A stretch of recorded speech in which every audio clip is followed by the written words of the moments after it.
Hi friends, welcome to Deepu kitchen. జనరల్గా festival ఏదైనా వస్తుంది అనగానే ముందుగా ఆలోచించేది పిండి వంటల గురించి.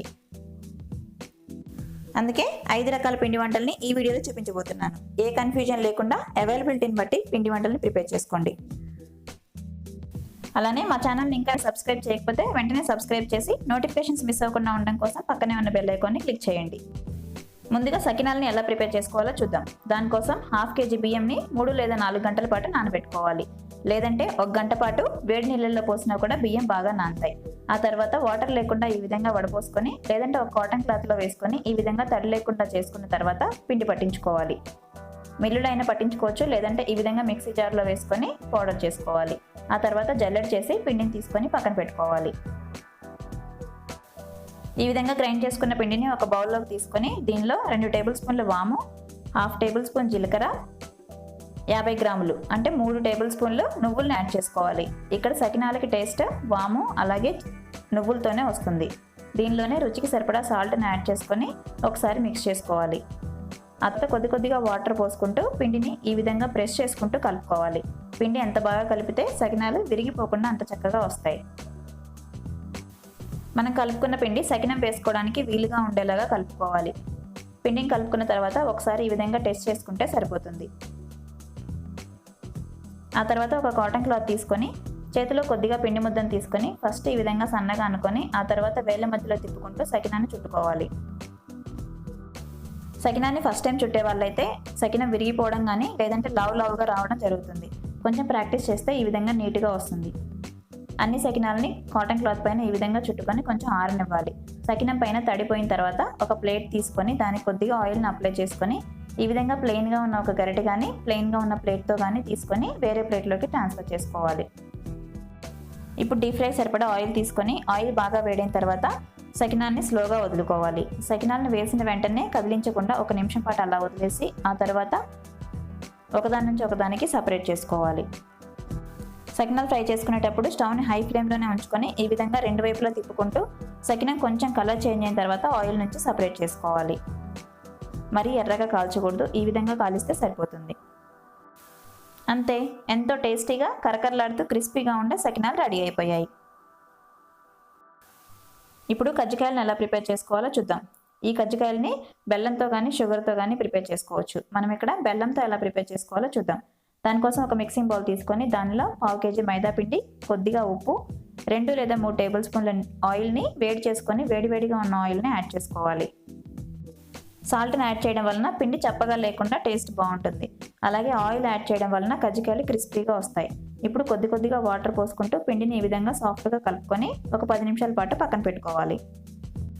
ఇప్పుడు స్టఫింగ్ కోసం ఒక మిక్సింగ్ బౌల్ తీసుకొని 1 కప్పు ఎండు కొబ్బరి పొడి, ఈక్వల్ క్వాంటిటీతో 1 కప్పు బెల్లంని ఈ విధంగా చిన్నగా దంచుకొని కానీ లేదంటే తురుముకొని యాడ్ చేసుకోవాలి.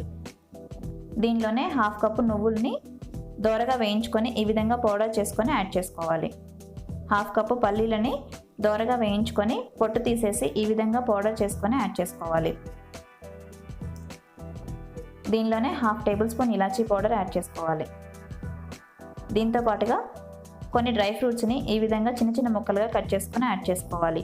బాదాం, పిస్తా, జీడిపప్పులు ఇవి కంప్లీట్గా ఆప్షనల్. అవైలబుల్లో ఉంటే యాడ్ చేసుకోవాలి, లేదంటే లేదు.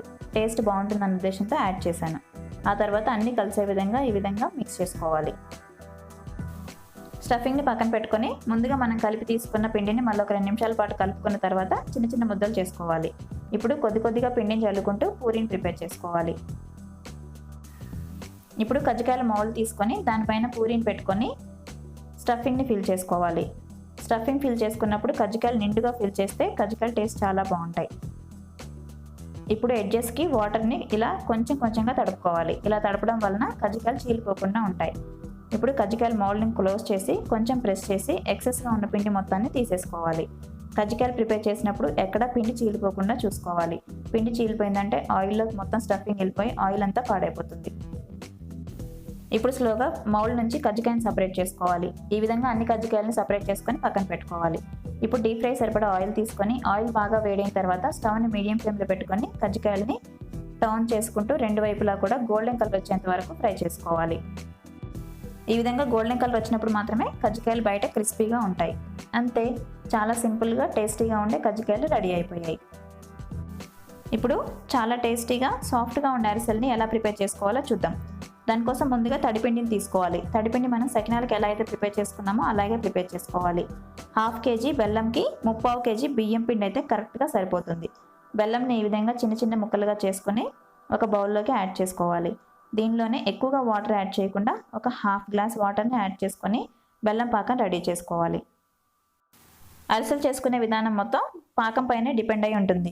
పాకం ప్రిపేర్ చేసుకునేటప్పుడు ఈ విధంగా బౌల్లోకి కొన్ని వాటర్ తీసుకొని కొంచెం పాకంని యాడ్ చేసుకొని ఈ విధంగా బాల్ లాగా చుట్టుకోవాలి. మనం ఏ షేప్లో ప్రెస్ చేస్తే ఆ షేప్లో చేంజ్ అయ్యే విధంగా పాకం ఉంటే కరెక్ట్ కన్సిస్టెన్సీ ఉన్నట్టు. ఇప్పుడు స్టవ్ ఆఫ్ చేసుకొని దీంట్లో 1 టేబుల్ స్పూన్ ఇలాచీ పౌడర్ని, 2 టేబుల్ స్పూన్ల నెయ్యిని యాడ్ చేసుకోవాలి. నెయ్యిని యాడ్ చేస్తే అరిసెల టేస్ట్ చాలా బాగుంటాయి. నెయ్యి ఇష్టం లేని వాళ్ళు స్కిప్ చేసేసుకోవచ్చు. ఇప్పుడు పాకంలోకి ముందుగా మనం జల్లెడ చేసి పక్కన పెట్టుకున్న తడిపిండిని యాడ్ చేసుకోవాలి. తడిపిండిని ప్రిపేర్ చేసుకునేటప్పుడు కొంచెం బియ్యం ఎక్కువగా పోసి పిండిని ప్రిపేర్ చేసుకుంటే బెస్ట్. ఒకవేళ అవసరమైతే యూస్ చేసుకోవచ్చు. అలానే తడిపిండి మనం ఫ్రిడ్జ్లో పెట్టుకుంటే 2 days వరకు కూడా మనకి బాగుంటుంది. ఈ విధంగా కలుపుకున్న పిండి మనం గరిటె నుంచి వదిలినప్పుడు వెంటనే పడిపోకుండా 1 నిమిషం పాటు అలా ఆగిన తర్వాత పడితే మనకి కరెక్ట్గా కన్సిస్టెన్సీ రెడీ అయినట్లు. ఒక 10 నిమిషాల పాటు ఈ విధంగా చల్లారిన తర్వాత మళ్ళీ ఒకసారి మిక్స్ చేసుకోవాలి. ఇప్పుడు చేతికి కొద్దిగా ఆయిల్ని అప్లై చేసుకొని పిండి ముద్దను తీసుకొని బాల్ లాగా ప్రిపేర్ చేసుకోవాలి. ఈ విధంగా సాఫ్ట్గా ప్రిపేర్ చేసుకున్న బాల్ని ఒక పాలిథిన్ షీట్కి కొద్దిగా ఆయిల్ని అప్లై చేసుకొని దానిపైన అరిసెను ఒత్తుకోవాలి. అరిసెను ఒత్తుకునేటప్పుడు ఎక్కడ పల్చగా కాకుండా ఈ విధంగా కరెక్ట్గా సాఫ్ట్గా ఉండే విధంగా ఒత్తుకోవాలి. పల్చగా అయిపోతే ఆయిల్లో వేయగానే చీలిపోతాయి. ఇప్పుడు డీప్ ఫ్రై సరిపడా ఆయిల్ తీసుకొని ఆయిల్ వేడైన తర్వాత స్టవ్ని మీడియం ఫ్లేమ్లో పెట్టుకొని అరిసెను యాడ్ చేసుకోవాలి. అరిసె వేసిన తర్వాత ఈ విధంగా పొంగితే మనకి పర్ఫెక్ట్గా అరిసెలు రెడీ అవుతున్నట్టు. ఆ తర్వాత రెండో వైపుకి టర్న్ చేసుకొని గోల్డెన్ కలర్ వచ్చేంత వరకు ఫ్రై చేసుకోవాలి. ఈ విధంగా 2 వైపులా గోల్డెన్ కలర్లో ఫ్రై అయిన తర్వాత ఆయిల్ నుంచి సపరేట్ చేసి ఒక ప్లేట్లోకి ప్లెయిన్గా ఉన్న బౌల్ని పెట్టుకొని దానిపైన అరిసెను పెట్టి ఇంకో ప్లెయిన్గా ఉన్న బౌల్ని తీసుకొని అరిసెను గట్టిగా ప్రెస్ చేయాలి. ఇలా ప్రెస్ చేయడం వలన ఎక్సెస్ ఉన్న ఆయిల్ మొత్తం బయటకు వచ్చేస్తుంది. నువ్వుల అరిసెను ప్రిపేర్ చేసుకోవడానికి ఒక బౌల్లో నువ్వులు తీసుకొని మనం ప్రిపేర్ చేసుకున్న బౌల్ని నువ్వుల్లో డొలిపించాలి. ఆ తర్వాత పాలిథిన్ షీట్ పైన కొద్దిగా ఆయిల్ని అప్లై చేసుకొని ఈ విధంగా అరిసెను ఒత్తుకోవాలి. ఈ విధంగా ప్రెస్ చేసుకోవడం వలన అరిసె నుంచి నువ్వులు సపరేట్ అవ్వకుండా ఉంటాయి. ఆ తర్వాత ఆయిల్లో వేసుకొని ఫ్రై చేసుకోవాలి. అరిసెను ఫ్రై చేసుకునేటప్పుడు స్టవ్ లో ఫ్లేమ్లో ఉంటే అరిసెలు చీలిపోతాయి. అలాగే హై ఫ్లేమ్లో ఉంటే అరిసెలు మాడిపోతాయి. అలా కాకుండా మీడియం ఫ్లేమ్లోనే ఉంచుకొని ఈ విధంగా గోల్డెన్ కలర్ వచ్చేంత వరకు ఫ్రై చేసుకోవాలి. ఫ్రై చేసిన అరిసెలను వేసుకోవడానికి ఒక పెద్దగా ఉన్న బౌల్ తీసుకొని దానిలో మిడిల్లో చిన్న బౌల్ పెట్టి ఈ విధంగా అరిసెలను యాడ్ చేసుకుంటే అరిసెల్లో ఉన్న ఎక్సెస్ ఆయిల్ మొత్తం బౌల్లోకి వచ్చేస్తుంది. ఈ విధంగా ఈ టిప్స్ అన్ని పాటిస్తూ మనం అరిసెలు చేసుకుంటే చాలా టేస్టీగా అలాగే సాఫ్ట్గా కూడా వస్తాయి. ఇప్పుడు సున్నుండలను ఎలా ప్రిపేర్ చేసుకోవాలో చూద్దాం. దానికోసం 1/2 kg పొట్టుతో ఉన్న మినుముల్ని ఒక పాన్లో యాడ్ చేసుకొని స్టవ్ని మీడియం ఫ్లేమ్లో పెట్టుకొని 15 నుంచి 20 నిమిషాల పాటు మంచి సువాసన వచ్చేంత వరకు ఫ్రై చేసుకోవాలి. ఆ తర్వాత మినుములు కంప్లీట్గా చల్లారిన తర్వాత గ్రైండ్ చేసుకోవాలి. మనం గ్రైండ్ చేసుకునేటప్పుడు మినప్పిండి కంప్లీట్గా మెత్తగా కాకుండా అలానే బరకగా కాకుండా ఈ విధంగా కొంచెం బరకగా కొంచెం సాఫ్ట్గా ఉండే విధంగా ప్రిపేర్ చేసుకోవాలి. అప్పుడే సున్నుండలు తింటుంటే చాలా టేస్టీగా ఉంటాయి. ఇప్పుడు అదే మిక్సీ జార్లో 300 grams అంటే 1 కప్పు షుగర్ని యాడ్ చేసుకొని మెత్తగా పౌడర్లా చేసుకోవాలి. ఈ షుగర్ పౌడర్ని ముందుగా మనం గ్రైండ్ చేసి పక్కన పెట్టుకున్న మినప్పిండిలో యాడ్ చేసుకోవాలి. దీనిలోనే 1 టేబుల్ స్పూన్ ఇలాచీ పౌడర్ని యాడ్ చేసుకొని షుగర్ పౌడర్ అలాగే మినప్పిండి కలిసే విధంగా బాగా మిక్స్ చేసుకోవాలి. ఆ తర్వాత ఒకసారి టేస్ట్ చూసుకొని షుగర్ సరిపోయిందో లేదో చెక్ చేసుకోవాలి. ఇప్పుడు దీనిలో 200 నుంచి 250 గ్రాముల నెయ్యిని యాడ్ చేసుకోవాలి. నెయ్యిని కలుపుకునేటప్పుడు కొద్దిగా యాడ్ చేసుకుంటూ అలాగే పిండిని కొంచెం ప్రెస్ చేసినట్టు కలుపుతూ యాడ్ చేసుకోవాలి. ఈ విధంగా ప్రెస్ చేస్తూ కలపడం వలన సున్నుండలు ప్రిపేర్ చేసుకున్న తర్వాత కూడా విడిపోకుండా గట్టిగా ఉంటాయి. ఇప్పుడు కొద్దిగా పిండిని తీసుకుంటూ మనకి ఏ సైజులో అయితే సున్నుండ ప్రిపేర్ చేసుకోవాలనుకుంటున్నామో ఆ సైజులో ప్రిపేర్ చేసుకొని పక్కన పెట్టుకోవాలి. అంతే, సున్నుండలు రెడీ. ఇప్పుడు ఎంతో క్రిస్పీగా కరకరలాడుతూ ఉండే పప్పు చెక్కల్ని ఎలా ప్రిపేర్ చేసుకోవాలో చూద్దాం. దానికోసం ముందుగా ఒక మిక్సీ జార్ తీసుకొని దాంట్లో 4 లేదా 5 పచ్చిమిరపకాయలను యాడ్ చేసుకొని ఒక ఆనియన్, కొన్ని వెల్లుల్లి రెబ్బలను యాడ్ చేసుకొని మెత్తగా పేస్ట్ చేసుకోవాలి. ఇప్పుడు ఒక మిక్సింగ్ బౌల్ తీసుకొని దానిలో 2 కప్పులు బియ్యపిండి అంటే 1/4 kg బియ్యపిండిని యాడ్ చేసుకోవాలి. దీనిలోనే 1/2 టేబుల్ స్పూన్ జీలకర్ర, 2 టేబుల్ స్పూన్లు తెల్ల నువ్వులు, హాఫ్ కప్పు పచ్చిశనగపప్పుని ఈ విధంగా ఒక గంట సేపు నానబెట్టుకొని వాటర్ లేకుండా పిండిలో యాడ్ చేసుకోవాలి. దీనిలోనే ముందుగా మనం గ్రైండ్ చేసి పక్కన పెట్టుకున్న పచ్చిమిర్చి పేస్ట్, కారం కావాలనుకునే వాళ్ళు కారం కూడా యాడ్ చేసుకోవచ్చు. దీనిలోనే రుచికి సరిపడా సాల్ట్ని యాడ్ చేసుకొని కొద్దిగా పసుపు యాడ్ చేసుకోవాలి. దీనిలోనే 2 లేదా 3 టేబుల్ స్పూన్ల నెయ్యి కానీ వేడివేడిగా ఉన్న ఆయిల్ని కానీ యాడ్ చేసుకోవాలి. ఈ విధంగా ఆయిల్ యాడ్ చేయడం వలన చెక్కలు కరకరలాడుతూ క్రిస్పీగా వస్తాయి.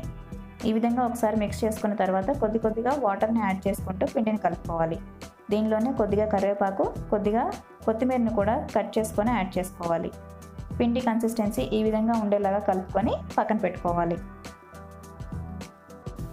ఇప్పుడు చెక్కలు ప్రిపేర్ చేసుకోవడానికి కొద్దిగా పిండిని తీసుకుంటూ ఈ విధంగా బాల్స్ని ప్రిపేర్ చేసుకొని పక్కన పెట్టుకోవాలి. ఆ తర్వాత పూరీ ప్రెస్ తీసుకొని దానిలో ఒక పాలిథిన్ షీట్ పెట్టుకొని షీట్కి కొద్దిగా ఆయిల్ని అప్లై చేసుకోవాలి. ఆ తర్వాత మనం ప్రిపేర్ చేసి పక్కన పెట్టుకున్న ఒక బాల్ని పెట్టి దానిపైన ఇంకో కవర్తో క్లోజ్ చేసి పూరీ ప్రెస్తో ఒకసారి ప్రెస్ చేసుకోవాలి. వీలైనంత పలుచగా ప్రెస్ చేసుకోవాలి. మనం ఇక్కడ శనగపప్పు యాడ్ చేసాం కాబట్టి శనగపప్పు ఎంత మందంగా ఉంటే చెక్కలు కూడా ఆ మందంగానే వస్తాయి. ఈ విధంగా ప్రిపేర్ చేసుకున్న గారెల్ని ఒక కాటన్ క్లాత్లోకి ట్రాన్స్ఫర్ చేసుకోవాలి. చెక్కలు మరీ ఎక్కువగా ఆరిపోకముందే ఆయిల్లో ఫ్రై చేసుకోవాలి. ఇప్పుడు డీప్ ఫ్రై సరిపడా ఆయిల్ తీసుకొని చెక్కలను యాడ్ చేసుకోవాలి. వీటిని తెలంగాణలో అయితే కట్టగారెలు అని కూడా అంటారు. ఈ విధంగా టర్న్ చేసుకుంటూ 2 సైడ్స్ కూడా గోల్డెన్ కలర్ వచ్చేంత వరకు ఫ్రై చేసుకొని పక్కన పెట్టుకోవాలి. అంతే, ఎంతో కరకరలాడే క్రిస్పీగా ఉండే చెక్కలు రెడీ అయిపోయాయి. చూసారు కదా, ఈ వీడియోస్ అన్నీ మీకు నచ్చాయి అనుకుంటున్నాను. అలానే మీకు ఈ వీడియోస్లో ఏది బాగా నచ్చింది, ఈ సంక్రాంతికి ఏది ప్రిపేర్ చేసుకున్నారు, మీకు ఎలా కుదిరిందో కామెంట్స్ రూపంలో మాకు తెలియచేయండి. అలాగే వీడియోని లైక్ చేసి షేర్ చేసి ఛానల్ని సబ్స్క్రైబ్ చేయడం అస్సలు మర్చిపోవద్దు. Thank you.